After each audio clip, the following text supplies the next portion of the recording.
राहुल आखि मिटी मिटी करुछि, निश्वास धीरे धीरे नेउछि। राहुल शरीर निस्तब्ध हो पड़ी। राति किछि खाइना।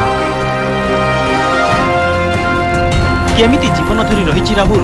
80 घंटा धरी राहुल पत्थर तले प्रतिकूल परिस्थिति जीवन सह संघर्ष कर चली।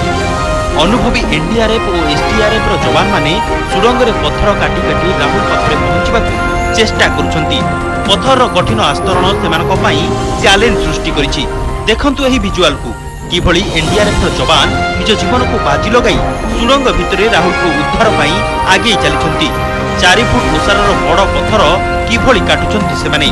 जहाँ भी हेउ लक्ष्य एक, राहुल को उद्धार करिबा। मन को गोटिए मात्र प्रश्न आसे, राहुल भली जड़े मानसिक अनग्रसर शिशु एते समय धरी किभली पत्थरर आस्तरण तले रही। सतरे दंडे निमिषे थिले प्राण नहीं न पारे जंतुराण। राहुल सुरक्षित उद्धार हेउ यह समस्तक कामना। डाक्तर टीम सुरंग तले राहुल पाखे पहुंची। किछि समय भितरे राहुल को उद्धार करी बाहर को अणाजिबा पई व्यवस्था करा जाउछि। राहुल को पाखरु मात्र 2 फुट दूर रे रहिचंती उद्धारकारी दल। किछि समयर अपेक्षा राहुल को मां को अवस्था भल नहीं, किंतु बापांकर आशा राहुल निश्चिंत फेरी आसिबे। समस्तक प्रार्थना राहुल को मृत्यु मुखरु फेराई आनिबो।